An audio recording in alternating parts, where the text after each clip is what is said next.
E aí, galera, tudo bem? Vamos começar então a estudar o direito enquanto uma ciência dogmática, mas para isso a gente vai ter que fazer um breve perfil histórico, entender como que o direito se tornou uma ciência com o passar do tempo.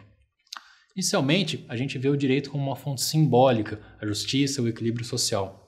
Em sociedades primitivas, as primeiras fontes de organização elas são dadas pelo parentesco, aquele que é parente de quem, e aí forma-se uma família, um clã.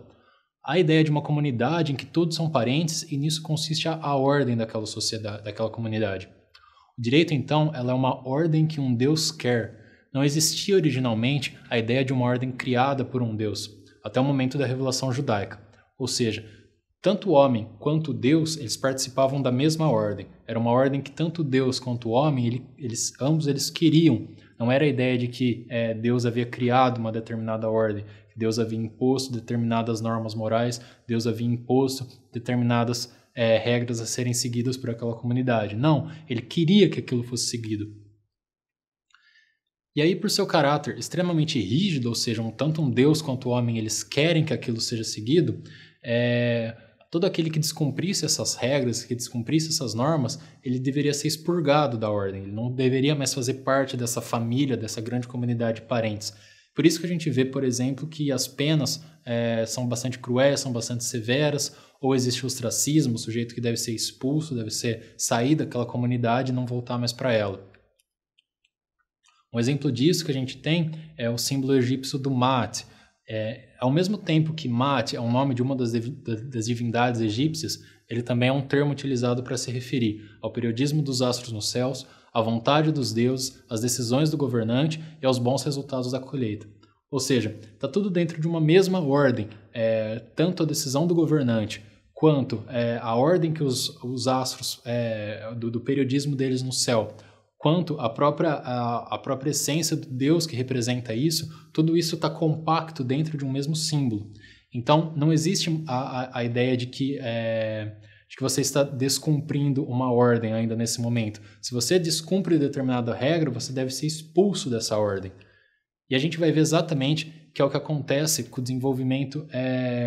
Quando você tem o desenvolvimento das cidades, o maior crescimento populacional, esse parentesco ele se torna cada vez mais difícil de ser avaliado, difícil você saber de quem você é parente.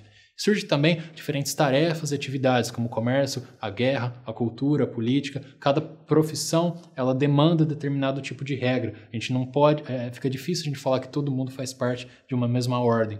E a nova organização ela se relaciona com a posição de que cada indivíduo ocupa nessa ordem.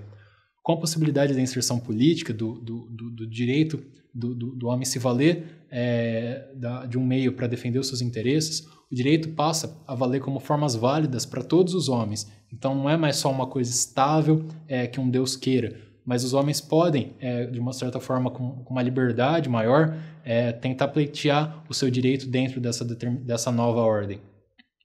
Isso é importante porque não existe mais uma ordem na qual o indivíduo está dentro ou ele está fora. O contraventor ele pode se valer do direito, assim como aquele que o acusa. O direito passa a abarcar tanto o lícito quanto o ilícito. Ou seja, no paradigma anterior, se alguém descumprisse determinada regra, ele deveria simplesmente ser expulso ou ser castigado de forma cruel.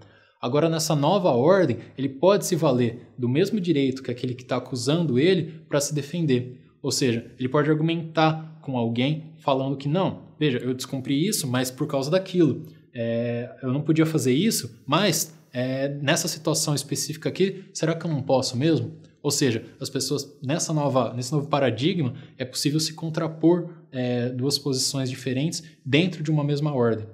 E aí surge imediatamente a institucionalização da justiça. É preciso que alguém represente quando você tem determinado interesse e é preciso que alguém decida. E aí surgem os tribunais, os juízes, as partes e os advogados.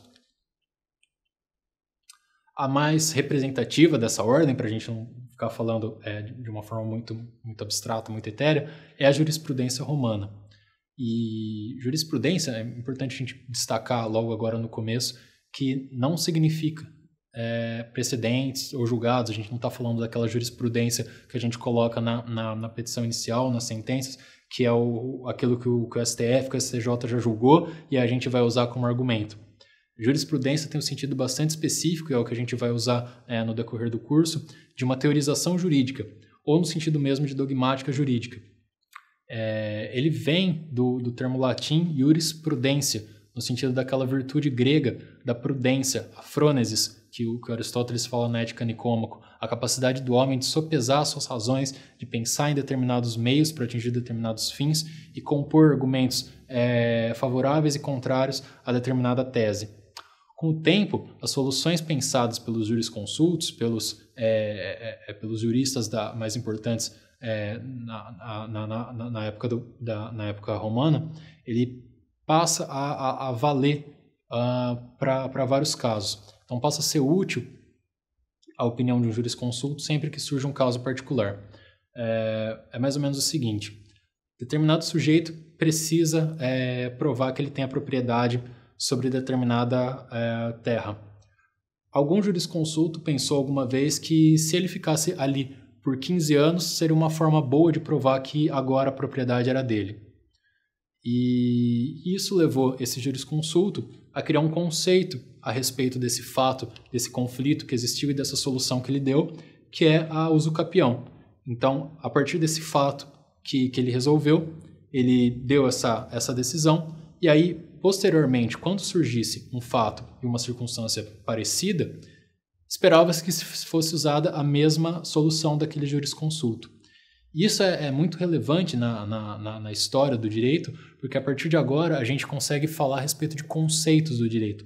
O uso capião que ele pensou é um conceito. Você abstrai todas as circunstâncias fáticas, se o sujeito ele era bom, ele era mau, se aquela propriedade era boa, se aquela propriedade era ruim, abstrai-se tudo isso e pensa unicamente no tempo que ele ficou ali naquela propriedade, dentre outros critérios. E politicamente pensando, isso é importante porque, além de pensar sobre o direito, os romanos eles também introduziam um novo símbolo social, que era uma sociedade que era capaz de julgar a si mesma. Os juízes eles não eram mais os mágicos e os sacerdotes, aqueles representativos da vontade do Deus. Não havia mais essa luta entre a ordem e o caos, entre o bem e o mal.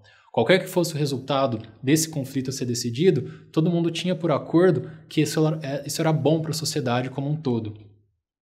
E aí, com a criação desses conceitos, o direito ele se tornava mais prático. Você não precisava pensar tanto a respeito do caso.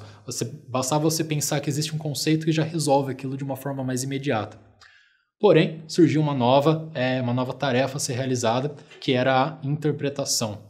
Na arte de decidir, pesava muito mais a chamada autoritas, a autoridade dos antepassados, que confirmavam e engrandeciam a decisão presente. Ou seja, como que aquilo foi decidido anteriormente. Os romanos acreditavam que era bom que fosse decidido da mesma forma como foi decidido, como no passado, porque isso engrandecia a decisão.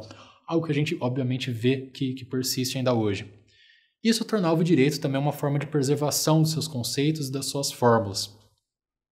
Não coincidentemente, foi isso que espalhou o direito romano por todo o Império e depois por toda a Idade Média, e a gente usa o direito romano, tem um reflexo dele muito claro até hoje nos nossos códigos, na nossa forma de pensar o direito, na nossa forma de resolver os conflitos. Então é isso, na próxima aula a gente vai dar um passo adiante na história da jurisprudência e vamos ver como que a Idade Média conseguiu consolidar cada vez mais uma ciência do direito.